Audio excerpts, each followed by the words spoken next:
I'm so glad I did this album because Billie Holiday was my idol. As I say in the poem that I wrote, she was my mentor, my friend. And I first heard her when I was 14, and a friend of mine had bought a record collection and said, "You've got to hear this song." And it was Strange Fruit, and it just did me in. And I never dreamed, I hoped, but I didn't really think I was going to meet her. And I came to New York. I was living in London. I was brought up in California. And at 17, I went to London. And I stayed in London before I left for Paris, where, I mean, that was really my kind of home ground. And then I came to America. And I was, I guess, about 22, and I was working in a restaurant as a waitress, and I was a terrible waitress. Musicians would come in, they'd give me $10, and I'd give them $20 change, because I figured they needed it. And a friend of mine took me to meet a man called Joe Glazer, who was the top manager agent at the time. He had Louis Armstrong and Duke Ellington and countless others. And he was a very forbidding, he was frightening. And he said, "They tell me you can sing." And I said, "Well," he said, "Okay, we'll sign you up and see how you go and see what we can do." I said, "Okay." So I was so thrilled that I had met him and he had consented to sign me that I went out and celebrated. And I got home very late, and the phone rang about 9 in the morning, and a very gruff voice, because he had a gruff voice, said, "Annie Ross?" I said, "Yes." He said, "I want you to get up to the Apollo." I said, "What?" He said, "Have you got a gown?" I said, "Yes." He said, "Have you got music?" I said, "Yes." He said, "Have you got a piano player?" I said, "Well, I can get one." And he said, "Okay, you have to be up there for the first show." So I called George Wallington, wonderful piano player, composer, and I said, "Will you come with me?" And he said, "Sure." So I didn't know anything about anything, except that before I hung up on Mr. Glazer, I said, "What am I doing at the Apollo?" He said, "You're replacing someone." I said, "Who?" He said, "Billie Holiday," and hung up the phone. So I was so nervous. Can you imagine? I mean, I got up there and I was sitting in the dressing room. I had been throwing up because I was so nervous. And Duke Ellington came into the dressing room. And I knew him because I had met him when I was younger in California. And he said, "Why are you so nervous?" I said, "Why am I so nervous?" He said, "Have you ever met Lady Day?" I said, "No, and I don't want to, because if she said anything derogatory about me, I think I'd just dissolve." He said, "Nonsense. Come with me." And he took me by the hand, he took me down to the dressing room, and he introduced me to Billie Holiday. And it was all surreal, really.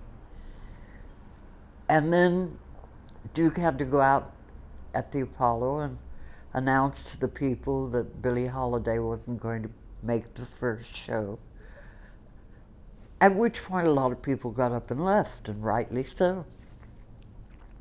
However, he said, we have a young lady, blah, blah, blah, blah, blah. And thank God I was doing things like Twisted and Farmer's Market and Jackie and all kinds of stuff. And it was new. And no one knew me. They didn't know these songs. But they went for it. And it was just incredible. I came off and Lady was standing in the wings looking at me. And I came off and went straight into her arms, and we both cried.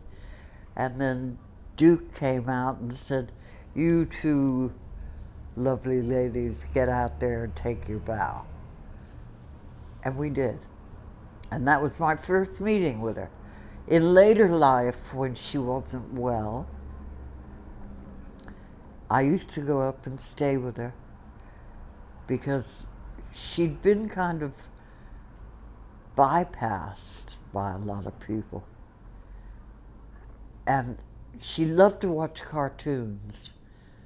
So she'd be in her bed, smoking a cigarette, watching cartoons and reading comic books. And I used to keep my eye on her so she wouldn't burn the place down or whatever. And then I knew her in Paris, and we became really good friends.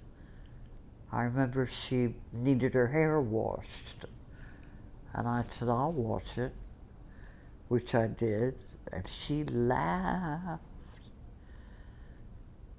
And she was a wonderful lady. And it was my privilege to do that. I was thinking in my mind about doing a tribute to Lady. I never called her Billie. I always called her Lady. And I thought, what would be a good combination for me? And I thought, guitar. So I called Bucky, and he rang me back and he said, I told my son about it and he wants to be on it. So that's the reason you have Bucky and John Pizzarelli. Well, the date with Annie Ross was very special to me. And I've known and heard her many times in my whole musical career, you know, Lambert's, Henricks, and Ross. And I think the most important thing about her singing style, it shows spirit, lots of spirit, and it's a unique style that she's got now. And I'm so lucky to be part of this session with my son, John, and it was the most exciting thing that ever happened to me. We actually went to her apartment and we had a little rehearsal, and I was stunned because I was like, well, this is the most amazing thing I've ever heard, you know, because she was just singing tunes, calling out chord changes, you know, like intervals of chord changes and things. And I thought, well, this will be great. And then it took us about 6 more months to finally get the date where we could all agree on. And I went to her apartment one more time, just me, to get keys. It was just about finding keys and things. And had a really amazing conversation. I wish they had actually brought a camera or at least turned on my cell phone while she was talking about Billie Holiday. It was just, it was thrilling. It was wonderful working with Bucky and John because there's a certain musicianship that you have with other musicians. You don't have to say, do this, do that. They instinctively know. And they always do it with taste. She was facing us, and we were on this, like, it was a triangle, and we couldn't miss hearing every whisper that she made. and that's why it came out so well. It was no guessing game. We were right with her. It was quite thrilling to be just with the two of them in a room and just calling. I think they pretty much ran rehearsals and takes, so they got as many vocal performances as they could. I mean, she lived those songs when she sang them, and that was what was so exciting. Well, we were doing both. We were accompanying her and playing a little solo. I'd look at John; he would play a solo. I'd play the accompaniment. It was fabulous. It just worked out beautifully, and we finished in one day. We did the whole record. How many sides were we? About 18. Yeah. We did take after take, and to finish an album in 5 hours is pretty good. She had those songs mostly from the record Billie Holiday. What's it called? It's Lady in Satin, and that was like and that was one of my favorite records. I remember when I bought that record and got even the last recording. Those last records with the Ray Ellis orchestras, things, arrangements. All the material was impeccable. You know, one of the songs that she did, "I'm a Fool to Want You," is written by Joel Heron. I used to work for this guy, and I did jingles with him. And Sinatra was part of the writing team. I don't know who the third guy was, but he told me that Sinatra had a lot to do with that song, "I'm a Fool to Want You." She does a great job on that. I think Annie's performances are stunning, and they're so in the moment, and she's living those songs. And I think it's worth more than anything to hear what she has to say about these songs musically. That's what I would kill to make half that record that she has. It's 100% there. It's both of them are just so, it's just flowing through them. It's an amazing thing. Every time I listen to it, I'm amazed at how she understands the songs. Well, I hope I can see Annie again. I'd like to play with her again. I know she's down at the Metropolitan, and she's marvelous, just marvelous. And I had been feeling very tired. I didn't know why. I was leaving the next day for Scotland for a fishing holiday. And I got on the plane, flew to Scotland, got off. The next day I felt terrible. I didn't know why.